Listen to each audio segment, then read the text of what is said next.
Oi gente, tudo bem com vocês? Hoje eu tô fazendo um vídeo super importante pra você que vai fazer Enem. Hoje eu vou falar um pouco sobre algumas questões esquisitas da prova de Ciências Humanas. E algumas dicas pra você fazer a prova em si, de Ciências Humanas, mais pro final. Eu tava fazendo os Enems antigos e eu encontrei um tanto de questões que são muito importantes, que caem todo santo ano, tá?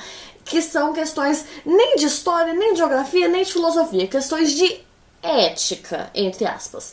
Porque assim, elas não querem ver se você sabe a matéria, elas querem ver se você é um bom cidadão, se você é uma pessoa de bem, tá bom? Eu vou falar um pouco sobre conceitos que são importantíssimos para você fazer a prova e garantir aí esses pontos. Por quê? Porque essas questões, elas são tidas como fáceis. Então, se você acertar essa questão, você vai ganhar mais pontos do que você acertaria acertando uma questão super difícil lá no meio da prova, ok? Então, o primeiro conceito que a gente vai trabalhar, que cai todo ano, inclusive caiu ano passado e um tanto de gente errou de bobeira, é a questão do patrimônio.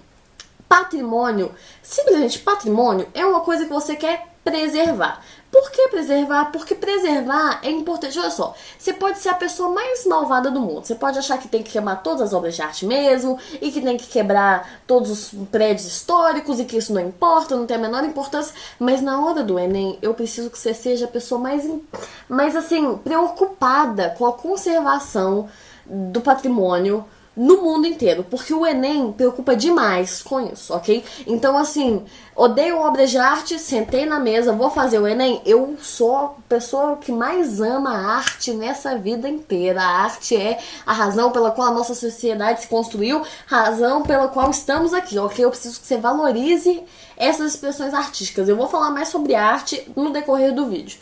Mas o primeiro conceito que a gente tem que ter é o de patrimônio. Patrimônio é uma coisa que você quer preservar. Por quê? Porque é importante a gente preservar as coisas, ok? Para construir a memória, para construir o registro dessas coisas, para elas não se perderem no tempo. Uma coisa que sempre cai, principalmente na prova de linguagens, é: por que você pega uma coisa que está rodando na tradição oral e escreve? Por que você pega, por exemplo, uma lenda falada entre os indígenas do norte e coloca ela num livro? Porque assim você está eternizando, olha que romântico, você está eternizando essa coisa, você está registrando essa coisa para esse conhecimento não se perder. E isso se aplica também ao patrimônio. Por que você vai preservar uma obra de arte do século II? Para essa coisa não se perder, porque essa coisa é importante para a constituição da sociedade atual como ela é. Se não fosse, por exemplo, a cultura indígena, a gente não teria a mesma cultura, a mesma formação étnica que a gente tem hoje. Então essas coisas precisam ser preservadas. Elas são patrimônio.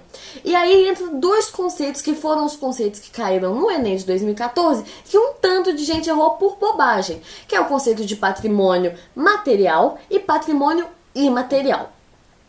O órgão do governo que faz essa categorização do que é patrimônio e o que não é o IPHAN, ou IPAN. Você fala do jeito que você quiser, que é o Instituto do Patrimônio Histórico Artístico Nacional. Isso. E ele que decide o que é patrimônio e o que não é. E ele já caiu em diversas questões do Enem, certo? Então, o que é o patrimônio material? O patrimônio material é simples, é uma coisa que você pode tocar, ok? É uma coisa que você pode encostar, uma coisa que você pode colocar em um museu. Patrimônio material é o quê? É um prédio antigo, uma igreja do século IX, é uma obra de arte, uma escultura, um livro antigo, uma coisa que dá pra você tocar. Patrimônio imaterial é uma coisa que você não toca, mas você precisa preservar. Uma dança típica, uma lenda, uma arte de fazer alguma coisa. Então, por exemplo, o que caiu no Enem no ano passado, que todo mundo confundiu, foi o ofício lá de fazer o queijo aqui em Minas Gerais, que virou patrimônio imaterial. O queijo não é patrimônio. O que é patrimônio é a arte de fazer o queijo. Não é o queijo em si, é o processo de fazer o queijo, porque ele envolve uma cultura, uma tradição. É o modo como o queijo é feito que tem que ser preservado. E aí as pessoas acabaram confundindo isso e erraram a questão. Eu vou fazer essa questão depois, não se preocupe. Depois, no caso, um outro vídeo, eu vou falar isso depois, avisos.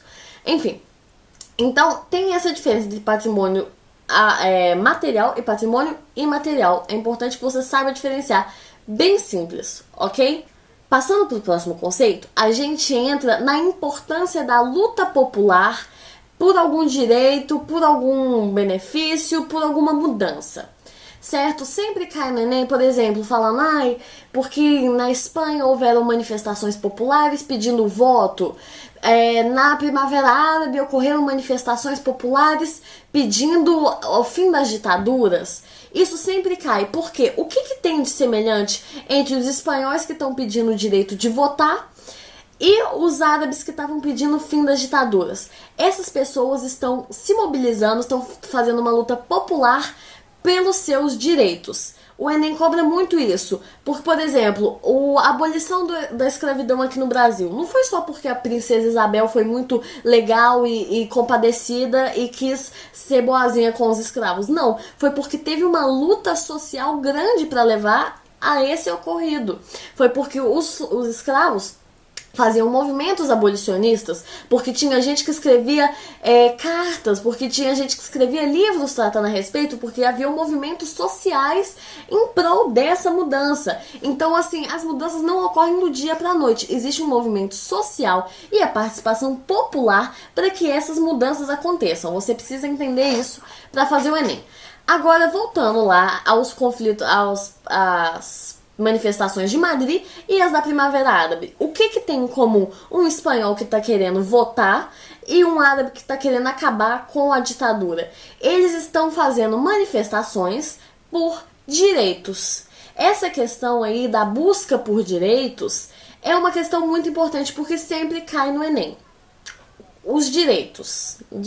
E para isso a gente precisa saber o que são os direitos sociais, os direitos políticos e os direitos civis. Primeiramente, o direito mais básico é o direito civil. O direito civil é o que garante a liberdade individual do cidadão. É o direito de ir e vir, é o direito à propriedade privada, é a igualdade perante a lei, é a escolha de carreira, é a liberdade de expressão. Ok? Isso é o direito civil.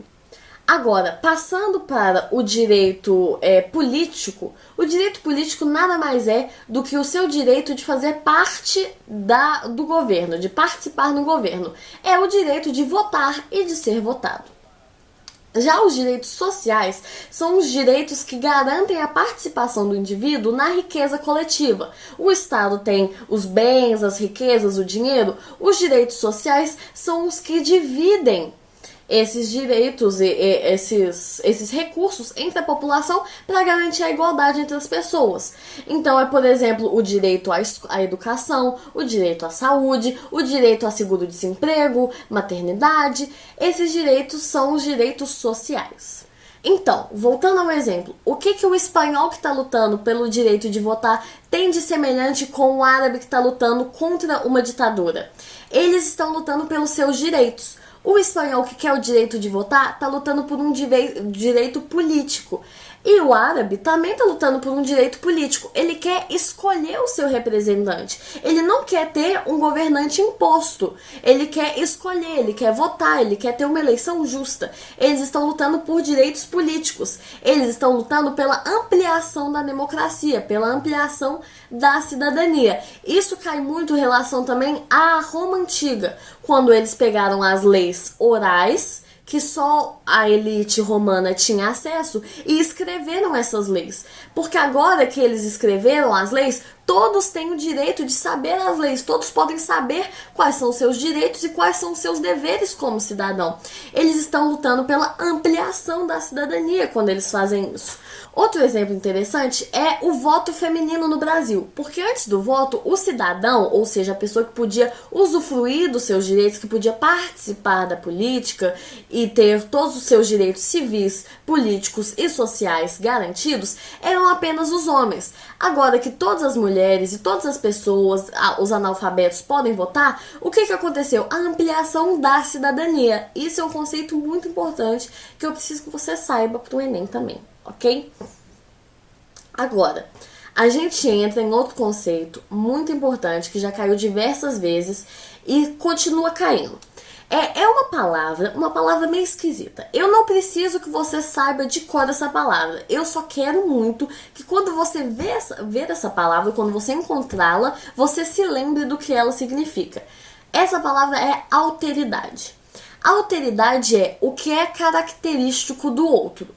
Agora, por exemplo, o que importa não é o que é alteridade, sim a aplicação da alteridade. Quando você reconhece a autoridade da pessoa, você está reconhecendo e respeitando as características dela. Então, o que isso importa pra gente? Por exemplo, quando os portugueses chegaram aqui no Brasil, eles viram os indígenas, uma galera que já tinha a sua própria conduta, a sua própria língua, a sua própria religião. Eles tinham a alteridade deles, eles tinham toda uma sociedade construída. Quando os portugueses chegaram aqui, eles não reconheceram essa alteridade e impuseram os seus costumes, as suas políticas aqui. Eles escravizaram os índios, eles catequizaram os índios, entendeu? Isso é não respeitar a alteridade do indivíduo. Isso não aconteceu apenas nos processos de colonização. Aconteceu também na neocolonização dos povos africanos durante o imperialismo, quando os europeus conquistaram diversas regiões da África, achando que eles tinham o direito de fazer isso porque eles estavam levando a civilização para os povos africanos. Uma pessoa não tem o direito de julgar a outra pelos seus costumes. Então, eles não tinham o direito de impor a sua civilização achando que seria bom para essas populações. E isso a gente pode ver na sociedade até hoje. Porque até 20 anos atrás, as políticas, as leis, elas estavam contribuindo para a integração do índio na sociedade e não para respeitar a vontade do índio. Então a gente queria colocar o índio na cidade grande, a gente queria que o índio fosse igual a gente, ao invés de perguntar para o índio se ele quer ser igual a gente ou se ele quer simplesmente viver numa oca no meio da floresta e respeitar a civilização aí dele e os costumes já construídos dele. Isso é respeitar a alteridade. E na maior parte do nosso contexto histórico, a gente não respeitou essa diversidade. Ok? Então é importante você saber tanto essa questão da alteridade quanto a do choque de culturas, como por exemplo quando os portugueses chegaram aqui e dominaram uma cultura, prevaleceu sobre a outra por causa da força. E isso não está certo, né? Porque a gente tem que respeitar a diversidade cultural. Ah, mas Débora, eu não acho que a gente tem que respeitar a diversidade cultural, eu acho que os índios têm que morrer, eu acho que eles estão errados e a gente tem que destruir todas as terras indígenas para fazer pastos e indústrias e ganhar dinheiro. Ok, pode achar isso, só que para o Enem você precisa concordar que isso é extremamente importante para a manutenção da memória e para a manutenção da nossa identidade. Essa questão da identidade é muito importante, tá bom? Então você pode ser muito malvado, mas na hora do Enem seja um bom menino, tá bom? Então, essa questão da identidade é muito importante. Por quê? Por que a gente está preservando aí a cultura indígena? Por que a gente preserva os traços africanos? Por que a gente faz esse tanto de coisa? Porque essas tradições culturais construíram a nossa identidade brasileira. Elas construíram a nossa sociedade. A gente não seria a mesma pessoa, a mesma etnia, não teria os mesmos costumes se não fosse a influência desses povos e desses costumes, dessas culturas, dessas tradições na nossa história. Então, por isso que a gente tem que preservar, por isso que a gente tem que prezar, por isso que a gente tem que cuidar, por isso que a gente tem que manter a memória viva desses acontecimentos. Ok? Outra coisa interessante, que já apareceram em algumas questões, é a questão do nome. Nome, como assim nome? Porque às vezes o nome dado a um período histórico ou alguma coisa, alguma organização, diz mais sobre o período que o nome foi dado ou a pessoa que deu o nome do que sobre a coisa que está sendo nomeada. Como assim? Por exemplo, Idade Média. A Idade Média é conhecida como Idade das Trevas. Isso não diz muito sobre a Idade Média. Sinceramente, quando alguém me fala Idade das Trevas, eu imagino que era tudo escuro, imagino que não tinha luz, imagino que o sol não brilhava durante a Idade Média, né? O sol ficou séculos sem brilhar. Não. Isso não diz nada sobre a Idade Média, isso não diz sobre o feudalismo, isso não diz sobre os senhores feudais, sobre os castelos, sobre a Europa, sobre a peste negra, isso não diz nada sobre a Idade Média em si. Esse nome, Idade das Trevas, diz muito mais sobre quem deu o nome do que sobre o período em si. Quem que chamou a Idade Média de Idade das Trevas? Não foram os iluministas? Foram as pessoas que estavam lá sob efeito da ciência, estavam valorizando a razão, o pensamento afastado dos dogmas da igreja. Essas pessoas que acreditavam que a gente não tem que ter o pensamento centrado em Deus, e sim pensar por nós mesmos, usar a razão, os métodos científicos. Eles que achavam que eles eram os iluminados e que aqueles que pensavam pelo ponto de vista da teocracia, ou então sem a ciência, influenciados pela igreja, estavam na escuridão. Então, o fato de os iluministas chamarem a Idade Média de Idade das Trevas diz muito mais sobre eles do que sobre as pessoas da Idade Média. Diz muito mais sobre as pessoas que achavam que eles tinham todo o conhecimento do mundo e por isso eles eram iluminados, do que sobre as pessoas que estão supostamente apagadas, só porque eles tinham pensamentos diferentes. E agora, para finalizar o vídeo, eu tenho algumas dicas e conselhos para você que vai fazer a prova e alguns avisos. A primeira dica é para você não se assustar se você encontrar alguma palavra esquisita que você nunca ouviu falar na sua vida, tá bom? Porque a prova do Enem em geral, não apenas de ciências humanas, mas principalmente de linguagens, tem umas palavras muito difíceis, muito esquisitas, que eu nunca ouvi falar na minha vida. Não se preocupe se você se deparar com uma palavra que você não faz a mínima ideia do que ela significa, porque ninguém sabe o que ela significa. Não se preocupe, tá todo mundo com a mesma dúvida que você. Se você encontrar uma palavra que você não faz a mínima ideia do significado, simplesmente pula de alternativa ou pula de questão. Outra coisa que eu queria avisar é em relação a questões que tem mais de uma alternativa correta. Ciências humanas, tá, gente? Não é exatas, não tem uma resposta exata, não tem resposta específica. Se nem os filósofos sabiam qual que era o sentido do pensamento humano, como que vai ter uma resposta exata para a pergunta que estão te fazendo, não é verdade?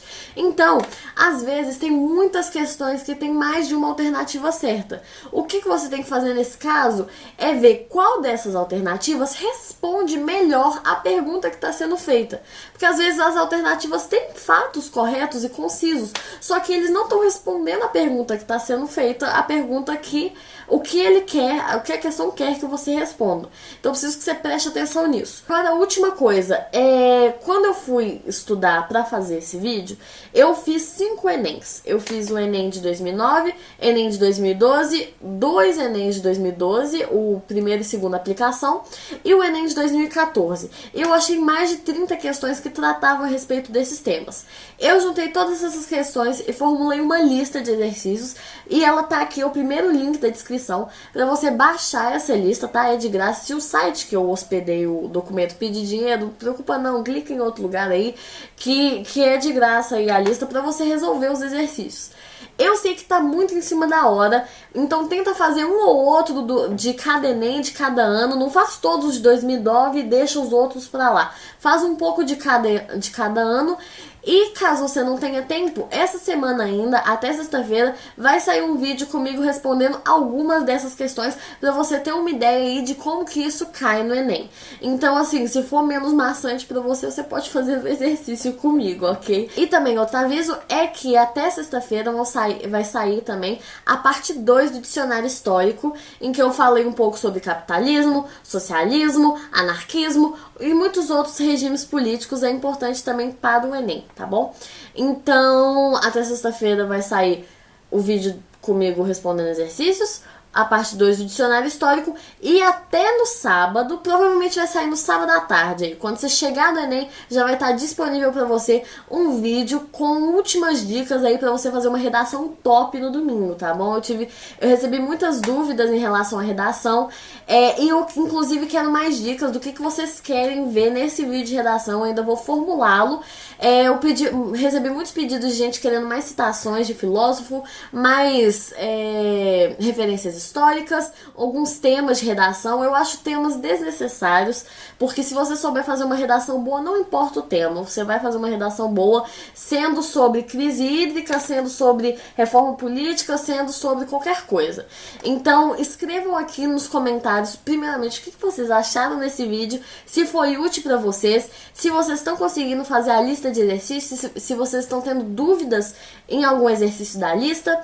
E também se vocês querem o vídeo de redação e o que vocês querem ver nele, ok? Eu preciso muito da opinião de vocês, porque eu preciso fazer esse vídeo, eu preciso fazer ele rápido. Então, escrevam aqui nos comentários o que vocês querem ver no vídeo sobre redação, as dúvidas que vocês têm, se vocês querem ver algum modelo de redação, alguma coisa assim, o que vocês querem, ok? O desejo de vocês é uma ordem. Não se esqueçam de comentar, não se esqueçam de dar um mipiate no vídeo, ok? Isso é muito importante pra mim, pra eu saber se vocês gostaram do vídeo. Não se esqueça de se inscrever no canal, porque aí quando saírem os próximos vídeos vocês vão ser notificados, ok? É só isso, gente. Não se esqueçam de compartilhar o vídeo. E caso você não vá ver os próximos vídeos até sábado, boa sorte no Enem, gente. Tranquilidade que vai dar tudo certo. Se você ficar calmo, todas as respostas você vai lembrar a tempo e vai dar tudo certo, vai ser tudo lindo. Se Deus quiser, ano que vem tá todo mundo na faculdade. E não se esqueçam, pelo amor de Deus, de comentar aqui o que vocês acharam do vídeo e as dicas aí, o que vocês querem ver no vídeo de redação, porque eu preciso fazer esse vídeo rapidamente. Eu não sei se vocês estão entendendo a gravidade do negócio, ok? Porque eu também preciso estudar pro Enem. E é só isso, gente. Um beijo, até o próximo vídeo.